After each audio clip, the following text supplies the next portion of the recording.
ಎಲ್ಲರಿಗೂ ನಮಸ್ಕಾರ ಸ್ನೇಹಿತರೆ.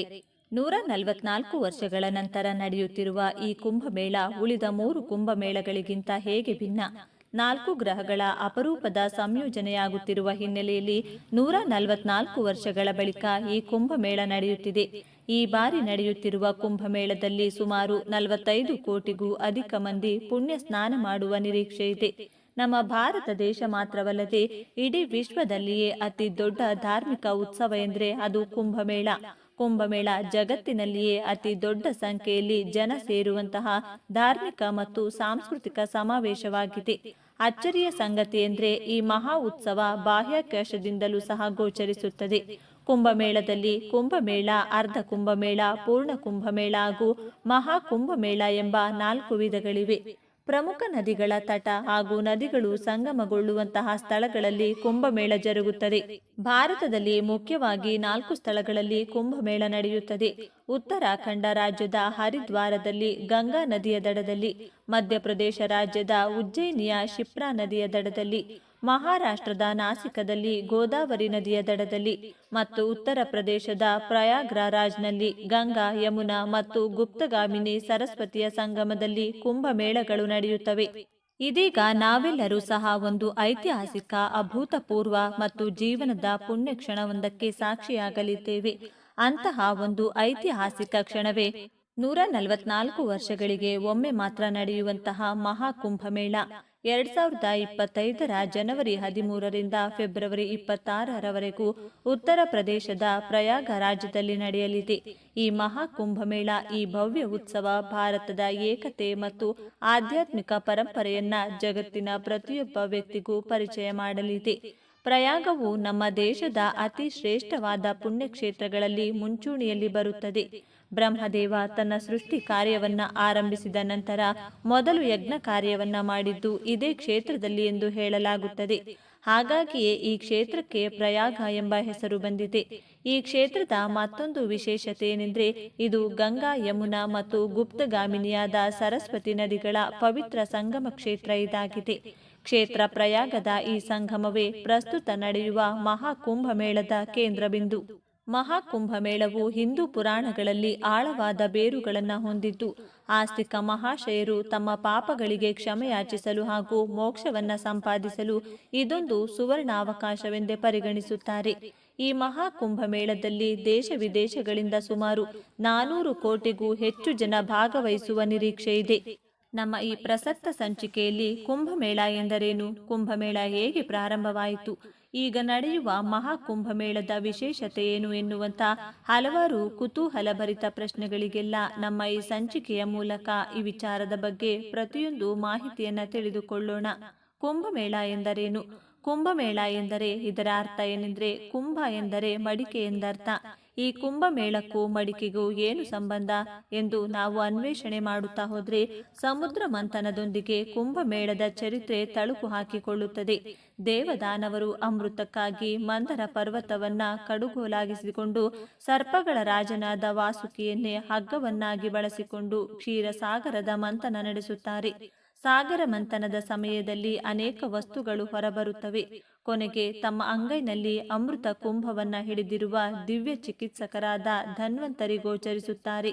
ಆಗ ಆ ಅಮೃತಕ್ಕೆ ದೇವತೆಗಳು ಮತ್ತು ಅಸುರರ ನಡುವೆ ಯುದ್ಧವೇ ನಡೆಯುತ್ತದೆ. ದೇವತೆಗಳ ಸನ್ನೆಯ ಮೇರೆಗೆ ಇಂದ್ರನ ಪುತ್ರನಾದ ಜಯಂತನು ದುಷ್ಟ ದಾನವರು ಅಮೃತವನ್ನ ಪಡೆದರೆ ಆಗುವ ಅನಾಹುತವನ್ನೆಲ್ಲ ತಪ್ಪಿಸಲು ಪಕ್ಷಿಯ ರೂಪವನ್ನ ಧಾರಣೆ ಮಾಡಿ ಅಮೃತದ ಕುಂಭವನ್ನೇ ಹೊತ್ತು ಆಕಾಶಕ್ಕೆ ಹಾರುತ್ತಾನೆ. ಹೀಗೆ ಹಾರುವಾಗ ಅಮೃತದ ಕೆಲವು ಹನಿಗಳು ಭೂಮಿಯ ಮೇಲೆ 4 ಸ್ಥಳಗಳಲ್ಲಿ ಬೀಳುತ್ತವೆ.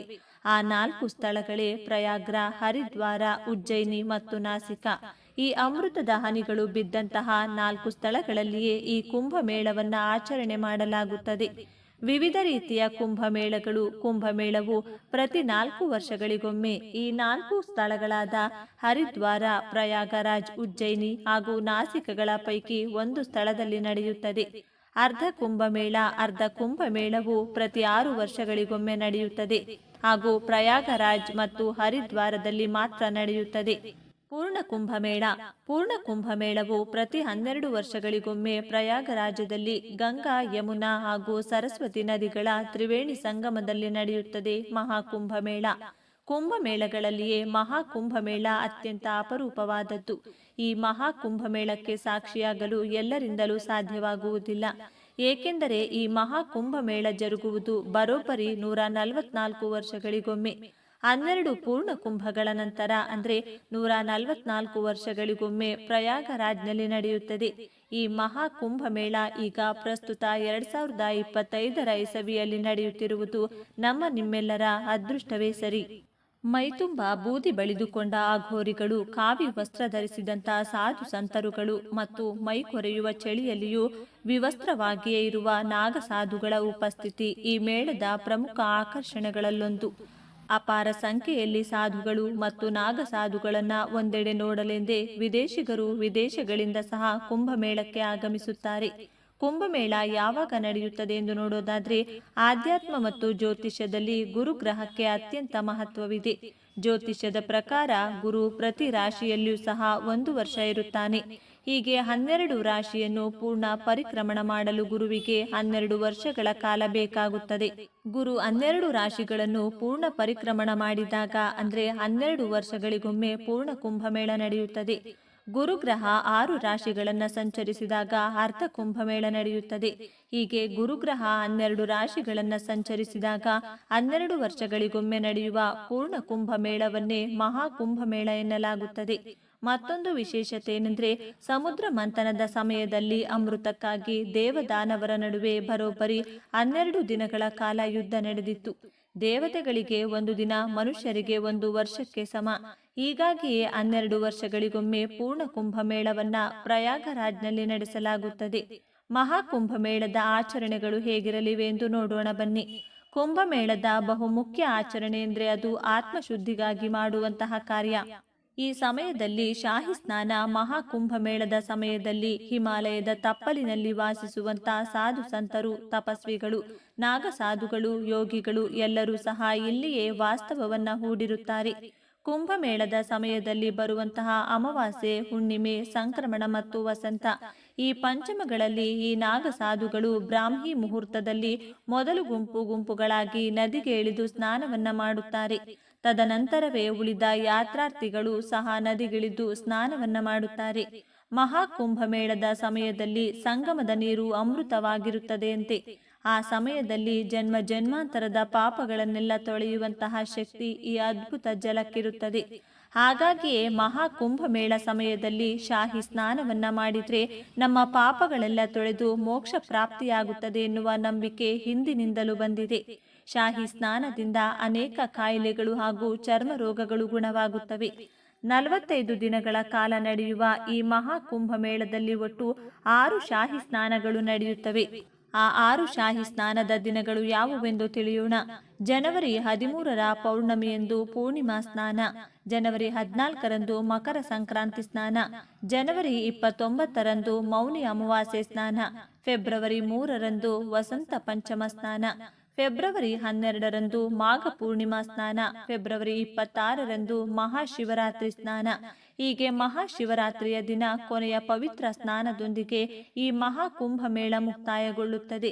ಶಾಹಿ ಸ್ನಾನದ ನಂತರ ಮಹಾಕುಂಭಮೇಳದ ಮತ್ತೊಂದು ಪ್ರಮುಖ ಆಚರಣೆ ಇರುತ್ತದೆ. ಪವಿತ್ರವಾದ ನದಿಗಳಿಗೆ ಆರತಿಯನ್ನ ಸಮರ್ಪಣೆ ಮಾಡುವುದು. ಸಾಮಾನ್ಯವಾಗಿ 5ರಿಂದ 7 ಜನ ಪುರೋಹಿತರು ಮುಂಜಾನೆ ಹಾಗೂ ಸಾಯಂಕಾಲದ ಸಮಯದಲ್ಲಿ ಕಠಿಣವಾದ ಮಂತ್ರಗಳು ಹಾಗೂ ಶ್ಲೋಕಗಳನ್ನು ಉಚ್ಚರಿಸುತ್ತಾ ನದಿಯ ತೀರದ ಮೇಲೆ ನಿಂತು ಅತ್ಯಂತ ಆಕರ್ಷಕವಾಗಿ ಅಲಂಕರಿಸಿದಂತಹ ದೀಪಗಳಿಂದ ಪವಿತ್ರ ನದಿಗಳಿಗೆ ಆರತಿಯನ್ನ ಮಾಡುತ್ತಾರೆ. ಲಕ್ಷಾನುಗಟ್ಟಲೆ ಜನರು ಈ ಆರತಿಯನ್ನ ಬೆಳಗುವ ಸಮಯದಲ್ಲೇ ಪಾಲ್ಗೊಳ್ಳುತ್ತಾರೆ.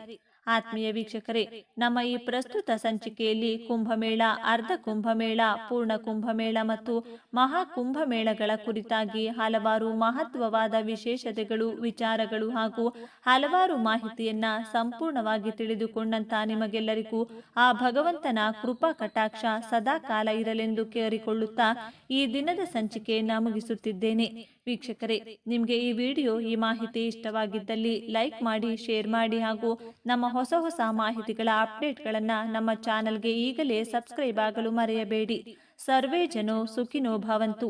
ಎಲ್ಲರೂ ಭಕ್ತಿಯಿಂದ ಓಂ ನಮೋ ಶಿವಾಯ ಅಂತ ಕಮೆಂಟ್ ಮಾಡಿ. ಧನ್ಯವಾದಗಳು.